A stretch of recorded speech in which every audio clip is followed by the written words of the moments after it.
Hello my lovely students. और आप कैसे हैं? 12th क्लास के सभी स्टूडेंट्स, आप अपनी पढ़ाई में लगे हुए होंगे। और आज मैं लेकर आई हूँ आपके लिए क्लास 12th की poem the road side stand. तो पोएम नंबर 5 है आपकी, जो अब नए न्यू सिलेबस के अनुसार 4 पर आ गई है। तो आज हम उसको पढ़ने वाले हैं, क्योंकि सेकंड नंबर की जो पोएम होती थी पहले, एन एलिमेंट्री इन स्लम, वो सिलेबस से हटा दी गई है। इसलिए आज हम पढ़ेंगे आ रोड साइड स्टैंड, यानी सड़क के किनारे बना हुआ स्टैंड। इसका मतलब है सड़क के किनारे बना हुआ स्टैंड। आपने देखा होगा, कभी कभी आप कहीं जा रहे होते हैं तो सड़क के किनारे बहुत से लोग एक स्टैंड लगा देते हैं सब्जी का, फलों का, और उस पर अपना जो भी सामान होता है, खेतों के, जिनके सड़क के सहारे खेत होते हैं, सड़क के किनारे खेत होते हैं, तो वे अपने खेतों के बाहर सड़क के किनारे पर एक स्टॉल लगा लेते हैं और अपने खेतों में जो प्रोडक्ट होता है उसको वहाँ पर रख कर बेचते हैं, और उम्मीद करते हैं कि जो आने जाने वाले वाहन हैं, वहाँ से जो वाहनों में बैठे हुए सवारी हैं, वो उनसे सामान खरीदेंगे। तो इसी तरह की इस समस्या को रॉबर्ट फ्रॉस्ट ने आपके सामने रखा है, और बड़े ही मार्मिक तरीके से उन्होंने इस समस्या को आपके सामने रखा है। आपको भी कभी फील होगा एक बार को कि शायद हमें इनसे कुछ लेना चाहिए।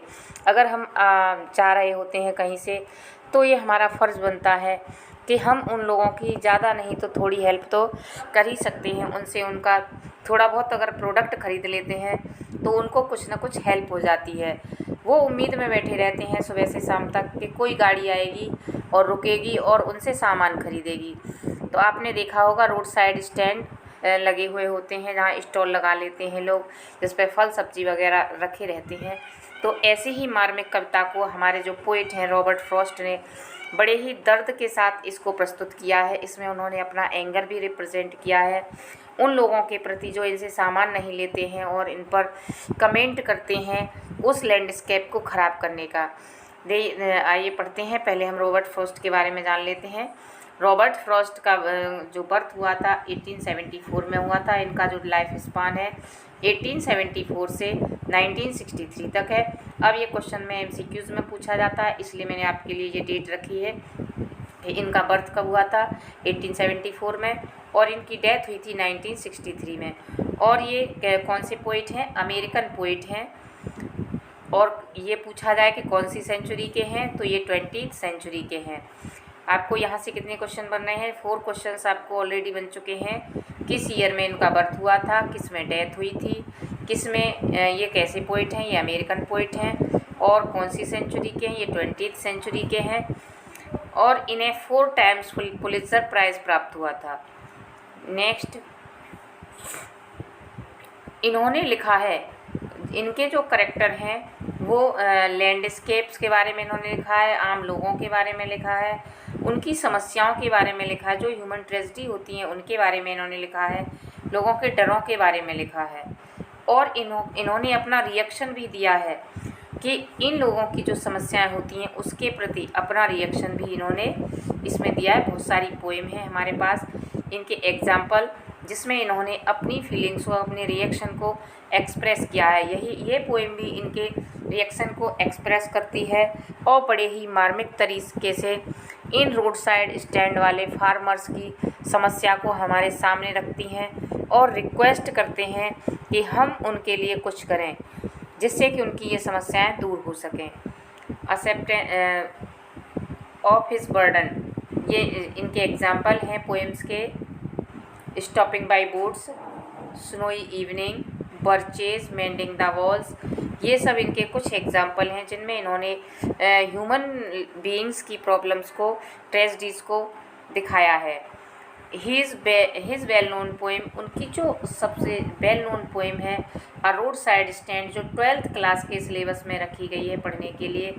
ये NCERT की बुक में है, और CBSE और UP बोर्ड दोनों ही तरह के हमारे जो स्टूडेंट्स हैं उनके लिए इम्पोर्टेंट है।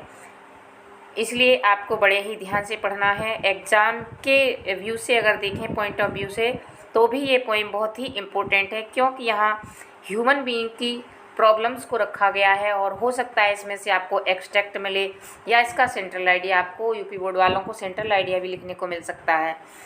तो आइए पढ़ते हैं आज हम इस पोएम को। कि किस तरह से उन्होंने समस्या को यहाँ पर रखा है। यहाँ उन्होंने बताया है कि the little old house was out, जैसा कि आप यहाँ इसमें पिक्चर में देख रहे हैं कि little old house was out, कि जो छोटा सा मकान था, was out little old house छोटा पुराना मकान बाहर था, विद ए जिसके बाहर लिटिल न्यू शेड जिसके सामने एक नया छप्पर पड़ा हुआ था। शेड होता है छप्पर, यानी जैसा आप देख रहे हैं इसमें कि उस नए मकान पुराने मकान के आगे एक नया शेड पड़ा हुआ था। इन फ्रंट सामने बिल्कुल उसके सामने off at the edge of the road सड़क के किनारे सामने मकान के सामने सड़क के किनारे जहाँ से उसके सामने से सड़क के किनारे से वेयर द ट्रैफिक स्पीड यानी तेज़ी से गुजरता था, जहाँ से जो ट्रैफिक था तेज़ी से गुजरता था, यानी वो मकान कहाँ था कि सड़क के किनारे था, जिसके पुराने मकान के सामने एक छोटे से छप्पर पड़ा हुआ था, यानी शेड बना हुआ था। वहाँ जो सड़क का किनारा था, सड़क के उसके सामने जो ट्रैफिक था वो बहुत तेज़ी से गुजरता था।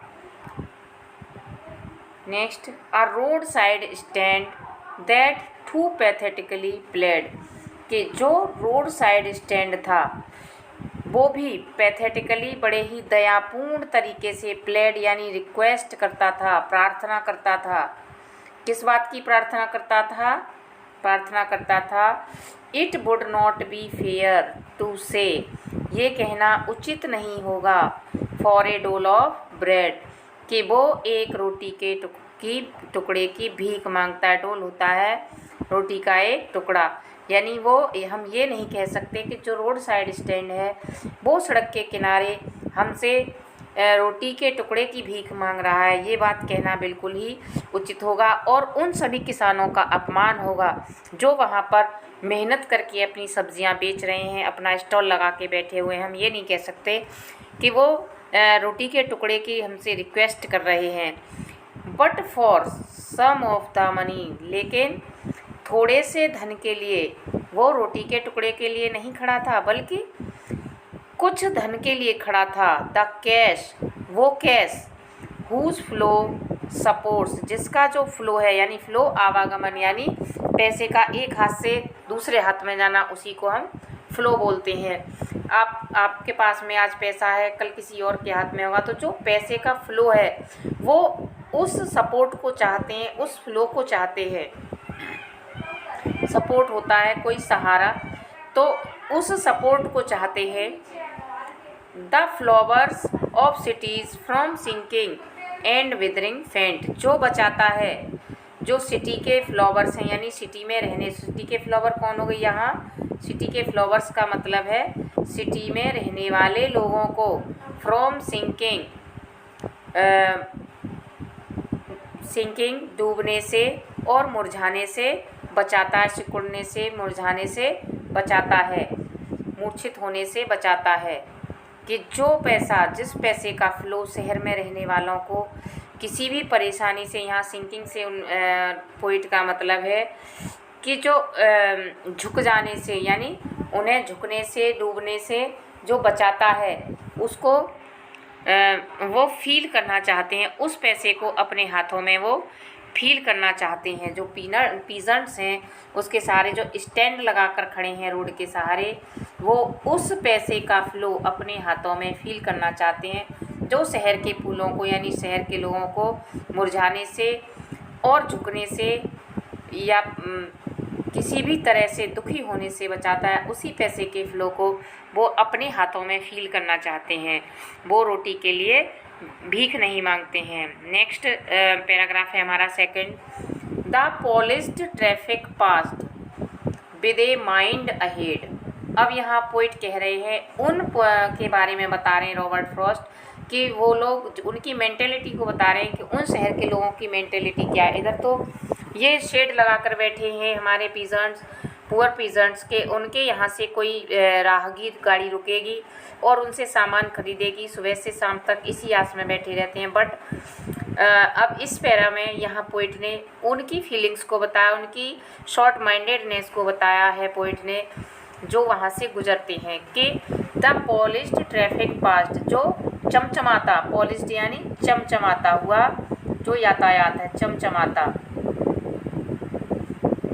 चमचमाता जो ट्रैफिक है, यातायात है, वहाँ से गुजरता है। विद ए माइंड अहेड, और उनके दिमाग में महेड यानी आगे जाने के विचार से, अपने आगे जाने यानी अपनी मंजिल तक जाने के विचार से वहाँ से बहुत तेज़ी से गुजरता है। जब आप ही जा रहे होते हैं तो आपको भी सिर्फ ये दिखाई देता है कि आपकी डेस्टिनेशन क्या है, तो ऐसे ही वहाँ भी ट्रैफिक है, वो गुजरता है आगे जाने के मूड में, और वो इधर उधर शायद ही देखना चाहते हों, क्योंकि उनके माइंड में ये बात रहती है कि उनको अपनी डेस्टिनेशन पर जल्दी से जल्दी पहुंचना है। इसलिए यहाँ पोइट उनकी जो मेंटेलिटी है उसको बता रहे हैं।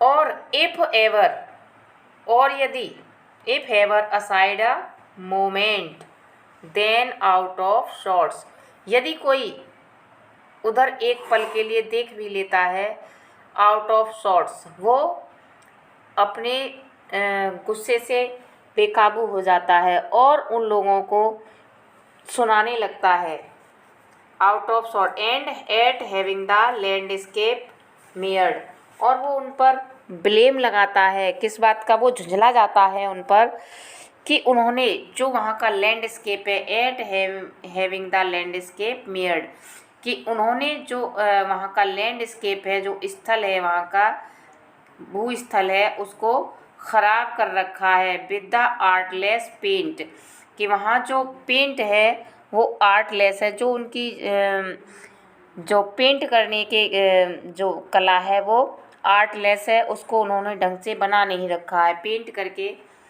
पेंट बहुत गलत तरीके से, जो वहाँ एन और एस के जो साइन हैं वो उल्टे लगे हुए हैं, इसलिए वो झुंझला जाते हैं उन पे कि उन्होंने जो एन का साइन है वो उल्टा लगा रखा है और एस का साइन ऐसे बना रखा है।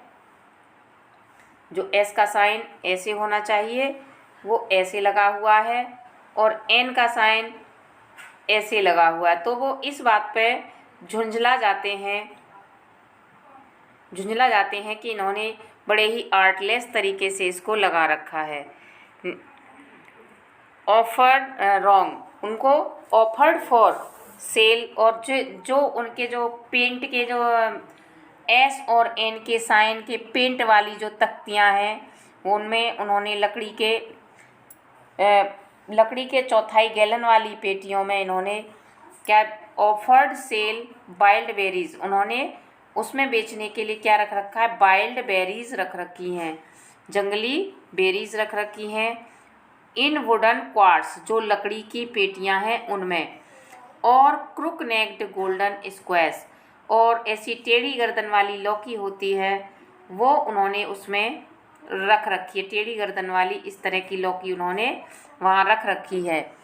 तो स्क्वैश विद सिल्वर वार्ड्स, जिसमें बोतलों में चांदी की गोलियों वाली सुनहरी स्क्वैश बेचने के लिए इन्होंने रख रखी है। और beauty rest in a beautiful mountain scene, और कुछ माउंटेन्स के सुंदर चित्र भी उन्होंने बेचने के लिए रख रखे हैं, ब्यूटीफुल माउंटेन सीन, और उन्होंने वहाँ जो बेचने के लिए ब्यूटीफुल माउंटेन्स के सीन रख रखे हैं। क्या क्या रखा है उन्होंने, क्रुक नेक्ड गोल्डन स्क्वैश रखा है, सिल्वर वार्ड्स रखा है, और वुडन क्वार्ट्स में वाइल्ड बेरीज रखी हुई हैं, यानी इनके यहाँ जो प्रोडक्ट होता है उन्होंने वो सब वहाँ बेचने के लिए रख रखा है। और कुछ सुंदर तस्वीरें उन्होंने लैंडस्केप की, माउंटेन्स की वहाँ पर रख रखी हैं। यू हैव द मनी, अब यहाँ पोइट बड़े ही नाराज़ हो रहे हैं और कह रहे हैं you have the money but if you want to be mean, कि तुम्हारे पास पैसा है लेकिन तुम बहुत कंजूस बनना चाहते हो, तुम इतने कंजूस क्यों बन रहे हो, यानी बहुत ज़्यादा झुंझला जाते हैं पोइट। यहाँ रॉबर्ट फ्रॉस्ट का गुस्सा आउट ऑफ कंट्रोल हो जाता है और कहते हैं यदि तुम्हारे पास पैसा है बट इफ़ वांट, तो तुम इतने कंजूस क्यों बनना चाह रहे हो। Why keep your money this grossly and go away, कि तुम्हारे पास पैसा है तो वो किस काम का है, अपने पैसे को अपने पास रखो और यहाँ से चले जाओ। इनको लोगों को ऐसा कहने से उनको बहुत गुस्सा आ रहा है कि जब ये लोग इनको सुनाते हैं कि इन्होंने पेंट को जो सीनरी है उसको ख़राब कर रखा है, उन्हें इस बात का बड़ा दुख होता है उन्हें कि इन्होंने कुछ ख़रीदा नहीं। इस बात का दुख नहीं होता बल्कि उन्हें इस बात का बहुत ज़्यादा दुख होता है फ्रॉस्ट को कि इन्होंने इनको आर्टलेस कहा और इन्हें भला बुरा कहा। तो इस बात से रॉबर्ट फ्रॉस्ट बहुत ज़्यादा क्रोधित हो जाते हैं। Next, the hurt to the scenery wouldn't be my complaint. तो रॉबर्ट फ्रॉस्ट कह रहे हैं कि मुझे इस बात की कोई शिकायत नहीं है, हर्ट द सीनरी, कि उन्होंने सीनरी को ख़राब किया है, मुझे इस बात की कोई शिकायत नहीं है। So much as the trusting sorrow of heart is unsaid, मुझे इस बात का बहुत दुख है कि इन लोगों ने जो आने जाने वाले राहगीरों पर जो विश्वास कर रखा था, अनसेड यानी अनकहा, कि ऐसा कहा हुआ विश्वास जिसका उन्होंने कभी वादा नहीं किया था कि हम आपके यहाँ से रास्ते से गुजरेंगे तो हम आपसे सामान ही खरीदेंगे, लेकिन इन लोगों का विश्वास था कि यहाँ से जो गाड़ियाँ गुजरेंगी वहाँ रुकेंगी और इनसे थोड़ा सामान खरीदेंगे। तो पोइट रॉबर्ट फ्रॉस्ट इस बात की कह रहे हैं कि मुझे इस बात इनके सीनरी खराब करने पर दुख नहीं हो रहा, बल्कि मुझे दुख इस बात का हो रहा है कि इन गरीब किसानों ने जो इन पर ट्रस्ट कर रखा था, विश्वास कर रखा था, अनसेड अनकहा, जिसका इन्होंने वादा नहीं किया था इनसे, उसके टूटने का इन्हें बड़ा ही दुख होता है कि उन्होंने कुछ भी नहीं खरीदा और उल्टे ही इनको भला बुरा कहकर वो आगे बढ़ गए।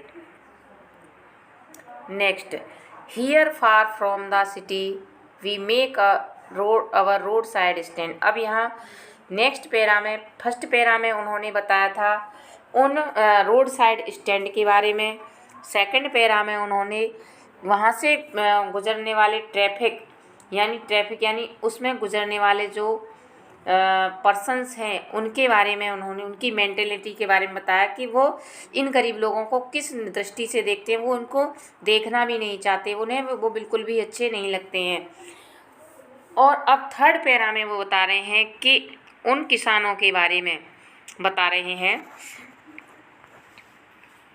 ये थर्ड पैरा हमारा स्टार्ट होता है here far from the city, कि किसान कहते हैं, फार्मर्स कहते हैं कि यहाँ शहर से दूर, we make our road side stand, हम अपना रोड साइड स्टैंड बनाते हैं, यानी हम अपना स्टैंड यहाँ पर बनाते हैं। And ask for some city money to feel in hand, और हम कुछ शहर के पैसे की डिमांड करते हैं, शहर के धन की मांग करते हैं अपने हाथों में फील करने के लिए, महसूस करने के लिए कि आखिर वो शहर का पैसा हाथों में कैसा लगता है।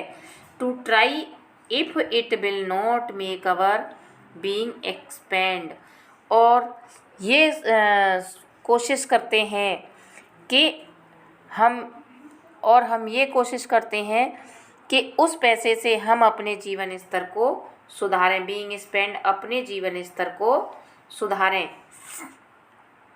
And give us the life of the moving picture, और ऐसा सुधारें, मूविंग पिक्चर होता है जो मूवी आप सिनेमा में देखते हैं, वो मूविंग पिक्चर्स के बारे में यहाँ बात हो रही है, जो सिनेमा की मूवीज़ होती हैं। तो वो कह रहे हैं कि जैसा कि मूविंग पिक्चर्स में यानी सिनेमा घरों में हमने देखा है कि वैसे ही हम भी अपने जीवन स्तर को ऊंचा उठाएं। प्रोमिस दैट, उन्होंने मूविंग पिक्चर्स में वादा किया जाता है, जैसा कि मूविंग पिक्चर में दिखाया जाता है, प्रोमिस वचन, that the party in power is said to be keeping from us, वो वचन जो हमें सत्ता दल में ने, जो यानी पार्टी सत्ता में है, उस वचन से वंचित रखे हुए हैं, यानी जो वचन हमें उन पार्टियों ने दिया था जो हमसे वोट मांगने आए थे, जो लीडर्स होते हैं, सत्ता पार्टी होती है, वो क्या कहते हैं, बहुत सारे वादे ले लेकर आते हैं। आपके भी यहाँ आते होंगे जब इलेक्शन होता होगा, अगर गांव में रहते हैं तो आप ग्राम पंचायत का इलेक्शन होता होगा तब भी आपके पास आते होंगे कि हम गांव का ऐसे विकास करेंगे, यहाँ सड़कें बनवाएंगे या नालियाँ बनवाएंगे, आपके लिए बैठने के लिए शेड बनवाएंगे। तो इस तरह के बहुत सारे वादे इनके पास भी आते हैं जब वोट मांगने सत्ताधारी, तो वो भी इनको वादे करके चले जाते हैं और फिर लौट कर भी इनको नहीं देखते। तो उसके बारे में ये बता रहे हैं कि वो प्रॉमिस जो सत्ताधारी दल ने इनसे किया था। नेक्स्ट पैरा है, it is in the news that all these pitiful kin are to be bought out mercifully gathered in. अब ये कह रहे हैं कि ये खबर है कि समाचार में आया, न्यूज़ में आया है कि ये सभी जो दयनीय लोग हैं, ये सभी जो दया के पात्र लोग हैं, इनको सभी को इकट्ठा किया जाएगा। मर्सीफुली गैदर्ड, दयापूर्वक तरीके से इन्हें दयनीय तरीके से इकट्ठा किया जाएगा और उनकी सारी संपत्ति खरीद ली जाएगी। उनकी यानी जो भी संपत्ति है उसको इनसे खरीद लिया जाएगा। टू लिव इन विलेजेस, और इनको गांव में रहने के लिए भेज दिया जाएगा। नेक्स्ट टू द थिएटर, और वहाँ इनको बसाया जाएगा जहाँ ये रहेंगे इनके जस्ट सामने थिएटर होगा और स्टोर्स होंगे जहाँ से ये आप अपना सामान आसानी से ले सकें। स्टोर्स, थिएटर होगा और स्टोर्स होंगे जहाँ इनको कोई भी दिक्कत न रहे। यानी ऐसा समाचार में सुनने को मिला है कि इनकी सारी संपत्ति को खरीद लिया जाएगा और उन पर दया करके उन्हें गांव में रहने के लिए इकट्ठा कर दिया जाएगा और ऐसी जगह इकट्ठा किया जाएगा जहां वे थिएटर व स्टोर के समीप रहेंगे। Where they wouldn't have to think for themselves, जहां उन्हें अपने बारे में सोचना नहीं पड़ेगा। जहां इनको where they wouldn't have to think for themselves, यानी यहाँ उनको अब अपने बारे में और अधिक सोचना नहीं होगा। देमसेल्व्स, अपने बारे में, वुडंट, नहीं होगा, वेयर, जहाँ, यानी जहाँ उनको अपने बारे में और अधिक सोचना नहीं होगा। While greedy good doers beneficent beasts of prey, अब यहाँ पोइट उन लोगों पे अपना शिकार बना रहे हैं जो अच्छे बनकर आते हैं, उनकी भलाई करने के नाम से आते हैं और उनका पूरी तरह से शोषण करते हैं। सामने से तो ऐसा लगता है जैसे वो उनका भला कर रहे हैं, लेकिन रियलिटी में वो उनको एक्सप्लॉइट कर रहे होते हैं, उनसे बेनिफिट ले रहे होते हैं। ऐसे आपके भी सामने कभी आते होंगे, कोई ऐसा पार्टी का आदमी होता होगा, किसी प्रधान का आदमी या चेयरमैन का आदमी, वो कहेगा अरे यार मैं तुम्हारा मकान बनवा दूंगा तो मैं 3 लाख रुपए दिलवाऊंगा, तुम 2,000 रुपये दो या 10,000 रुपये दो। तो वो क्या करता है, वो पहले अपनी जेब भरता है और आपकी जेब तक पैसा नहीं आने देता। वो आपके सामने ऐसा बनेगा जैसे आपका बहुत अच्छा करने वाला हो, लेकिन वो आपको इनडायरेक्टली लूट रहा होता है, आपका शोषण कर रहा होता है। तो इन्हीं लोगों के बारे में रॉबर्ट फ्रॉस्ट ने इंडिकेट किया है कि व्हाइल ग्रीडी गुड डूअर्स, के लालची लोग जो आपके सामने परोपकारी बनकर आते हैं, आपका हिंसक पशु के समान क्या करते हैं, हिंसक पशु के समान शिकार करते हैं। बीस्ट ऑफ प्रे, हिंसक पशु के समान वो आपका शिकार करती है। Swarm over their life enforcing benefits, और उनको उस लाभ को लेने के लिए प्रेरित करते हैं। जैसा मैंने आपको बताया कि आपकी आंखों में वो सपने जगा देते हैं कि भाई तुम्हें लोन दिलवा दूंगा 10 लाख रुपए की, तुम्हारे आधार कार्ड पे दिलवा दूंगा, तुम्हारे मकान बनवा दूंगा। तो वो उनकी आंखों में सपने जगा देते हैं और उनको फोर्स करते हैं कि वो बेनिफिट लें, और हालांकि वो बेनिफिट आपका नहीं कर रहे होते हैं, वो खुद का बेनिफिट कर रहे होते हैं और वे उनके जीवन पर छा जाते हैं, उनको लाभ दिलाने के लिए कि वो किसी भी तरह से उस लाभ को लेने के लिए एग्री हो जाएं। इस तरह से उनके जीवन में छा जाते हैं और उनके जो बुद्धि है सोचने की, उसको बिगाड़ देते हैं।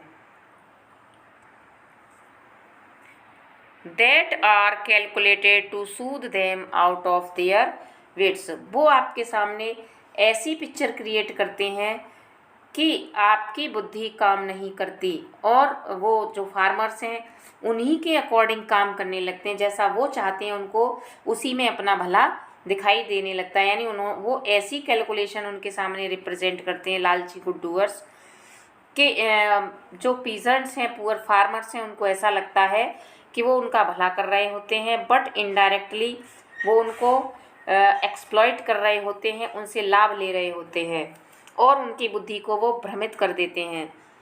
And by teaching them how to sleep, और उनको ये सिखा करके कैसे सोना है, वे उनको सोने का तरीका बता देते हैं कि कैसे सोना है। दे स्लीप ऑल डे, और वे पूरे दिन सोते रहते हैं। यानी जो ग्रीडी गुड डूअर्स हैं उनको तो सिखा जाते हैं कि भाई तुम्हारा मकान बन जाएगा, तुम्हें लोन मिल जाएगा, तुम्हें जो भी परेशानी है वो दूर हो जाएगी, तो तुम आराम से सोना, और वो खुद आराम से जाकर सो जाते हैं क्योंकि उनका तो बेनिफिट पक्का हो जाता है। आप बेनिफिट लेने के लिए तैयार हैं, मान लीजिए आपने 100 रुपये का लिया है तो कम से कम 30% वो लेगा, तो आपको उसको तो बिना किए का मिल गया, आपको लोन भरना पड़ेगा उसका, लेकिन उसे कुछ नहीं भरना पड़ेगा, इसलिए वो आराम से सोता है। Destroy their sleeping at night the ancient way, और ऐसा करके वो गुड डूअर्स क्या करते हैं, उन पीजेंट्स की रातों की नींद को खराब कर देते हैं, वैसे जैसे पुराने तरीके से वो सोते थे, पुराने समय में वो रहते थे, उस नींद को वो खराब कर देते हैं। यानी उनको कर्ज में दबा देते हैं और खुद तो बेनिफिट ले लेते हैं और उन्हें उस कर्ज की चिंता हो जाती है जिसको उन्हें वापस करना है, जिस साजिश में उनको फंसाया गया उससे निकलना है। तो यहाँ पर उन गरीब लोगों की कंडीशन को दिखाया गया है जिसको हमारे समाज में अच्छी तरह से जो ग्रीडी गुड डूअर्स हैं उनका खून चूसते हैं, उनको इन्फोर्स करते हैं, एक्सप्लॉइट करते हैं। तो उनकी पिक्चर को बड़े ही मार्मिक तरीके से उन्होंने रिप्रेजेंट किया है। और हमारी जो इंडियन सोसाइटी है इसमें तो मैंने भी देखा है और आपको भी कहीं ना कहीं ऐसे लोग मिल जाएंगे जो आपको इन्फोर्स करेंगे कोई प्रॉफिट लेने के लिए और वहाँ अपना फ़ायदा करेंगे, ना कि आपका। Sometimes I feel my self I can hardly bear. अब यहाँ रॉबर्ट फ्रॉस्ट कहते हैं कि कभी कभी मुझे ऐसा महसूस होता है कि मैं इसको बड़ी मुश्किल से ही बर्दाश्त कर सकता हूँ, कि मैं इसको बर्दाश्त ही नहीं कर सकता। जो इनके साथ हो रहा है मैं उसको बर्दाश्त नहीं कर सकता, मुझे ये बर्दाश्त के बाहर लगता है। The thought of so much childish lodging in when, और जो विचार है मेरा वो बिल्कुल व्यर्थ होता है। इन लोगों का जो विचार है कि इनकी जो चाइल्डिश इच्छाएं हैं वो सब बेकार रहती हैं। यानी जैसा मैंने आपको बताया कि इनके दिमाग में वो पिक्चर क्रिएट कर देते हैं कि तुम बिजनेस शुरू कर लो, तुम्हारे लिए लोन करा देंगे हम, लेकिन ऐसा करके वो क्या करते हैं, उनकी जो चाइल्डिश विश है वो बेकार रहती है, क्योंकि उल्टे वो कर्ज में दब जाते हैं और परेशानियों के हिस्सेदार बन जाते हैं। The sadness that lurks near the open window, और वो दुख यानी सैडनेस दुख, लर्क्स जो झांकता है नियर द ओपन विंडो, उस खुली हुई खिड़की से झांकता है, वहाँ झांकता है। That waits all day in almost open prayer, जो इंतज़ार करते हैं पूरे दिन, लगभग पूरा दिन एक ही प्रे में खुले में प्रेयर करते हुए। For the sequel of brakes, उसकी प्रेयर करते हैं कि शायद किसी गाड़ी की ब्रेक लगे, यानी सीक्वल होता है ब्रेकों के जो चीखने की आवाज़, यानी बीच जब आपने देखा हो कि एक साथ गाड़ी के ब्रेक लगते हैं तो कुछ साउंड सा होता है किचकिच सा, तो वो पीजेंट्स पूरे दिन वेट करते हैं खुले में रहकर कि शायद किसी गाड़ी की ब्रेक लगे। The sound of A stopping car, किसी गाड़ी के जो रुकने का साउंड उनके पास आए, तो वो ऐसा वेट करते हैं। तो पोइट को लगता है कि ये बेकार की इच्छा करते हैं, ये तो बचकाना है, वो क्यों रुकेंगे, उन्हें तो अपना डेस्टिनेशन दिखाई दे रहा है और वो इतने सेल्फिश हैं कि वो क्यों आपके पास आएंगे आपका सामान खरीदने के लिए। तो वो इस बात पे रॉबर्ट फ्रॉस्ट बहुत नाराज़ होते हैं कि ये तो इनकी बचकाना इच्छा है जो बच्चों में होती है, ऐसी इच्छा क्यों पालो जब जो पूरी ही ना हो। तो वो इस बात पे वो नाराज़ होते हैं। Of all that the thousand selfish car that pass, वे सभी जो हजारों कार वहाँ से हजारों स्वार्थी कार्स या कारें स्वार्थी नहीं होती, स्वार्थी इंसान होते हैं। तो यहाँ उन इंसानों के बारे में कहा है कि वे सभी स्वार्थी कार जो यहाँ से गुजरती हैं, उनमें से just one to inquire what a farmer's prices are, उनमें से एक कार रुकती है और केवल एक क्षण के लिए रुक जाती है और पूछती है किसान से कि तुम्हारा प्राइस क्या है, तुम्हारा मूल्य क्या है। यानी इनडायरेक्टली वो ये कहता है कि तुमने जो प्रोडक्ट रख रखे हैं उनका प्राइस क्या है। उस प्राइस को कोई कार रुक भी जाती है तो वो पूछ लेती है, लेकिन वो खरीदती नहीं है, केवल उससे रेट पूछती है। आप कभी कभी देखा कुछ लोग पैसा नहीं होता हाथ में फिर भी 4 दुकान पे घूमते हैं, इसका रेट क्या है, उसका रेट क्या है, बेकार में उस दुकान वाले को परेशान करते हैं। तो ऐसे ही वो सेल्फिश लोग हैं जो कारों में बैठे हुए हज़ारों लोग वहाँ रुक जाते हैं और उनको ये कहकर परेशान करते हैं कि तुम्हारा कॉस्ट क्या है, प्राइस क्या है। एंड वन स्टॉप डेड, और दूसरी रुकती है, वो किस लिए रुके, but only to plow up the grass, केवल वहाँ की घास उखाड़ने के लिए। यहाँ पोइट का कहने का मतलब है कि जो दूसरी, एक तो रुकी किस लिए, वो केवल ये पूछने के लिए भाई तुम्हारा प्राइस क्या है। दूसरी रुकी उसने, वो किस लिए रुकी, उसे अपना मतलब निकालना था, उसे वहाँ से टर्न लेना था, उसके यार्ड को यूज़ करना था। और जब यार्ड को यूज़ करेगी तो उसकी वो जो घास होती है सुंदर, उस घास को वो वहाँ से प्लो अप कर देती है, उखाड़ देती है। तो दूसरी कार उस यार्ड को यूज़ करने के लिए रुक जाती है। And another to ask the way, और एक कार रुकती है, वो पूछती है वहाँ से कि यहाँ से वो रास्ता कहाँ तक जाता है, यानी उस रास्ते का जो बाउंड है, उसका जो लिमिट है, वो उसको पूछने के लिए, यानी उस रास्ते की हद पूछने के लिए वो कार रुक जाती है। यानी वहाँ 3 कारें रुकती हैं, एक सिर्फ फार्मर का प्राइस पूछती है, दूसरी रुकती है तो केवल अपना वहाँ से टर्न बैक लेने के लिए, और थर्ड जो रुकी है उसने क्या पूछा कि भाई ये रास्ता कहाँ तक जाता है। आइए आगे पढ़ते हैं।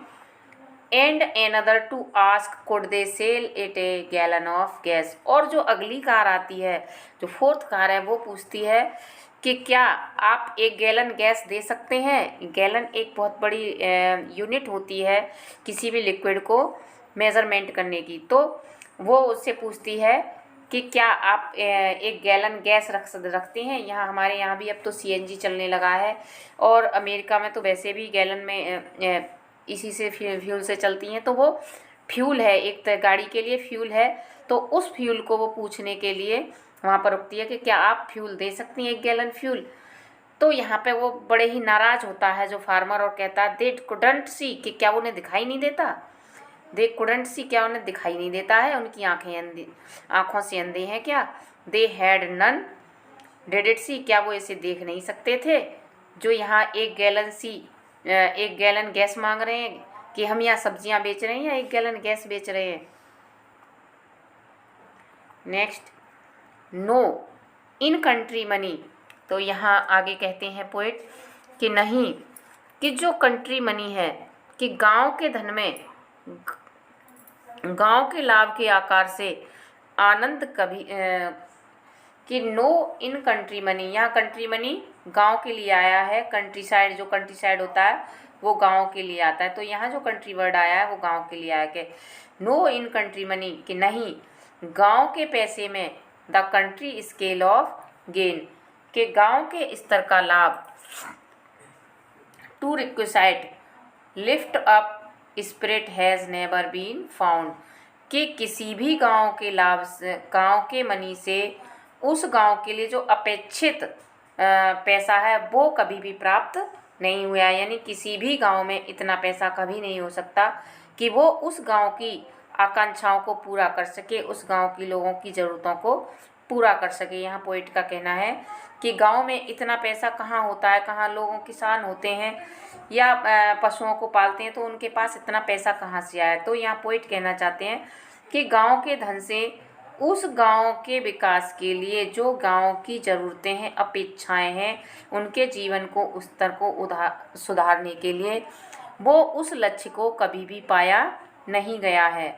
और so the voice of the country seems to complain, इसलिए वॉइस ऑफ कंट्री यानी गांव के लोगों की आवाज़ अक्सर शिकायत करती है। वॉइस ऑफ द कंट्री यानी जो गांव के लोग हैं उनकी आवाज़ अक्सर शिकायत करती है। वो अक्सर क्या करते हैं, कंप्लेन करते रहते हैं, विद्रोह करते रहते हैं, शिकायतें करते रहते हैं। I can't help owing the great relief it would be to put. अब यहाँ पोइट कह रहे हैं कि मैं यह स्वीकार करने के लिए बाध्य हूँ, मैं ये मानने के लिए बाध्य हूँ। I can't help owing the great relief, कि मैं इनके इस कष्ट में इनको रिलीफ नहीं दिला सकता। It to put these people at one stroke out of their pain, कि मैं केवल एक झटके में इनको इनके दुख से बाहर निकाल सकूं। मैं इनके दुख में इनकी कोई हेल्प नहीं कर सकता। अब मैं इस बात को मान गया हूँ कि मैं इनके दुख में इनकी कोई हेल्प नहीं कर सकता और मेरे पास ऐसा कोई उपाय नहीं है कि मैं एक ही स्ट्रोक में यानी एक ही झटके में, एक स्ट्रोक होता है एक ही झटके या एक ही पुश में, मैं इनको इनके दर्द, पेन यानी दर्द, इनके दर्द से इनको बाहर निकाल सकूं। एंड देन नेक्स्ट डे, अब यहाँ एक ही झटके का मतलब यहाँ पोइट कहना चाह रहे हैं इनडायरेक्टली कि मैं ऐसा नहीं कर सकता कि इनके दर्द से निकालने का एक ही तरीका है कि इन सब लोगों को मार दिया जाए, जिससे न ये रहेंगे और न इनकी परेशानियाँ रहेंगी। तो मैं इसमें ऐसा करने में बहुत ही मजबूर हूँ, मैं ऐसा नहीं कर सकता। तभी पोइट बहुत ज़्यादा उनकी प्रॉब्लम्स में खो जाते हैं। फिर उनको रियलाइज़ होता है, अरे मैं क्या सोच रहा था, ये तो मैं गलत सोच रहा था। तभी उनको होश आता है, रियलिटी में आते हैं, वो कल्पना से बाहर आते हैं रियलिटी में रॉबर्ट फ्रॉस्ट, और कहते हैं and then next day as I come back into my sense, कि जब मैं, सेंस होता है यहाँ सेन के, अगले दिन जब मैं अपने होशो आवास में आया, सेंस होता है अपने होशो आवास में आया। I wonder how should I like you to come to me, कि मुझे आश्चर्य हुआ, मुझे बड़ा ही आश्चर्य हुआ कि मैं क्या सोच रहा था इनके बारे में। मेरी बुद्धि ठिकाने पर आ गई। अगले दिन जो कुछ सोचा था वो सोचकर मेरी बुद्धि ठिकाने पर आ गई। I wonder how should like you to come, और मुझे बड़ा ही आश्चर्य हुआ, how should I like you, कि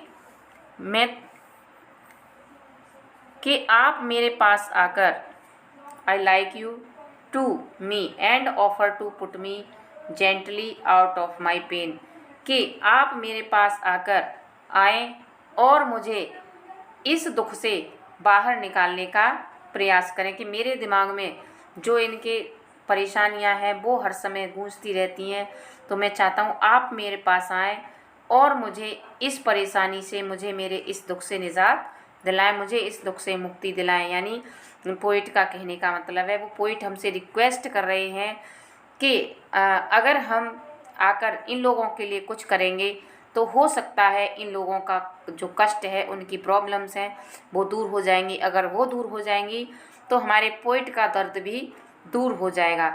इस तरह से पोइट ने बड़े ही पिटीफुल तरीके से, मार्मिक तरीके से उन पीजेंट्स की प्रॉब्लम्स को यहाँ पर हमारे सामने रिप्रेजेंट किया है, लाइव पिक्चर को क्रिएट किया है। और उम्मीद करती हूँ इस पोएम को अगर आपने अच्छे से पढ़ लिया होगा तो आपको दूसरा वीडियो देखने का मन नहीं करेगा। आपको पूरी तरह से ये पोएम समझ में आ गई होगी, वर्ड टू वर्ड आपको समझ में आ गई होगी। अगर नहीं समझ में आई है तो प्लीज़ आप इस वीडियो को दोबारा से देखें। और मैं इस बात का चैलेंज देती हूँ कि आपको ये वीडियो हो नहीं सकता कि ये पोएम समझ में ना आए। जितनी ये आपको पोएम हार्ड लग रही है उतनी ही आपको अब ये ईजी लगेगी। अब हम देखते हैं कि इसमें कौन सी डिवाइसेस को पोइट ने यूज़ किया है। इसमें जो लिटरेरी डिवाइस यूज़ की हैं पोइट ने, वो ट्रांसफर्ड एपिथेट यूज़ किया है। ट्रांसफर्ड एपिथेट होता है किसी और नाउन में किसी दूसरे की कल्पना कर लेना, यानी सांप को बिच्छू मान लेना और बिच्छू को सांप मान लेना, तो ट्रांसफर्ड एपिथेट होता है। जैसे यहाँ पॉलिश्ड ट्रैफिक जो वर्ड आया है, तो पॉलिश्ड ट्रैफिक गाड़ियों के लिए नहीं आया, ये वर्ड आया है उन पॉलिश्ड गाड़ियों में बैठे हुए लोगों के लिए। सेल्फिश कार, और सेल्फिश कार्स भी वर्ड जो आया है वो भी उन पैसेंजर्स के लिए आया जो उन कारों में बैठे हुए हैं, जो पैसा खर्च नहीं करना चाहते, जो बहुत ज़्यादा सेल्फिश हो गए हैं और इन गरीब लोगों से कुछ खरीदना नहीं चाहते, तो ये उनके लिए आया है। दूसरी जो डिवाइस है पर्सोनिफिकेशन, यहाँ इन्होंने जो रोड साइड स्टैंड है और ये बताया कि ये पैथेटिकली प्लेड करता है। तो क्या रोड साइड स्टैंड कोई लिविंग थिंग है जो प्लेड करेगा? यानी प्लेड तो वहाँ के फार्मर्स कर रहे हैं जो वहाँ पे खड़े हैं, तो इसलिए यहाँ पर पर्सोनिफिकेशन का यूज़ हुआ है फिगर ऑफ स्पीच का, जो यहाँ पर रोड साइड स्टैंड को लिविंग थिंग मान लिया है इन्होंने। नेक्स्ट जो फिगर ऑफ स्पीच है वो मेटाफर है। मेटाफर में हम इनडायरेक्ट कंपैरिजन कर लेते हैं, जैसे ट्रस्टिंग सोरो, यानी ट्रस्टिंग सोरो, सोरो यानी विश्वास किया हुआ दुख।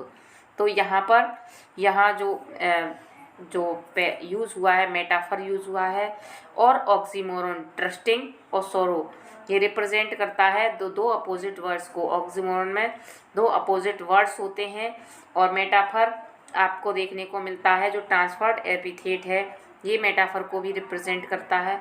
तो ऑक्सीमोरन का यूज़ हुआ है। और अगली फिगर ऑफ स्पीच है यहाँ अलिट्रेशन। अलिट्रेशन होता है जब किसी कंसोनेंट का रिपीटेशन किसी टेंस में बार बार होता है तो वो अलिट्रेशन कहलाता है।